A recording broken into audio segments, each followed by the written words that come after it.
আজ রাতের ম্যাচে কি সত্যিই শেষবারের মতো মাঠে নামতে চলেছেন এমএস ধোনি? চেন্নাই জুড়ে এখন একটাই প্রশ্ন। চেন্নাই সুপার কিংস বনাম সানরাইজার্স হায়দ্রাবাদ ম্যাচের আগে সোশ্যাল মিডিয়ায় বইছে আবেগের ঝড়। কেউ বলছে ওয়ান লাস্ট টাইম, আবার কেউ বলছে থালা এখনও শেষ হয়ে যায়নি। আজকের ভিডিওতে আমরা জানব ধোনির অবসর নিয়ে হঠাৎ এত জল্পনা কেন।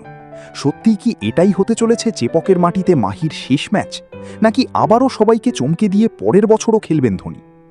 বছরের পর বছর ধরে এমএস ধোনি একটা কথাই বলে এসেছেন, যদি আইপিএলে শেষ ম্যাচ খেলেন তাহলে সেটা চেন্নাইয়ের দর্শকদের সামনে খেলতে চান।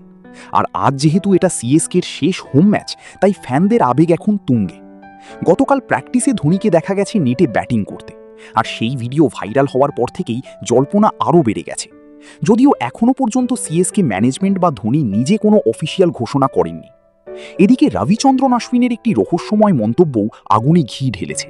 তিনি নাকি বলেছেন নট হ্যাপেনিং টুডে, অর্থাৎ আজই হয়তো অবসর নিচ্ছেন না ধোনি। এই মন্তব্য শুনে আবার নতুন করে আশা দেখতে শুরু করেছেন সিএসকে সমর্থকরা।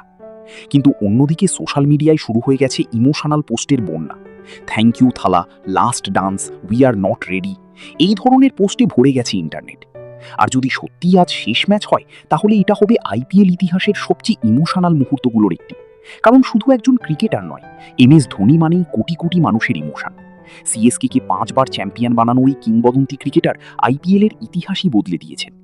তবে একটা বিষয় পরিষ্কার, ধোনি এখনও অবসর ঘোষণা করেননি, তাই এখনই নিশ্চিতভাবে কিছু বলা যাচ্ছে না। কিন্তু আজকের ম্যাচে ক্যামেরার প্রতিটা ফোকাস থাকবে শুধু একজনের উপর, মাহি। তাহলে তোমাদের কি মনে হয়, আজ কি সত্যিই শেষবারের মতো হলুদ জার্সিতে দেখা যাবে ধোনিকে, নাকি 2027 সালেও আবার মাঠ কাঁপাবেন থালা? কমেন্টে অবশ্যই জানাও। আর এই ধরনের আইপিএল ও ক্রিকেটের বড় বড় আপডেট পেতে এখনই চ্যানেলটা সাবস্ক্রাইব করে রাখো।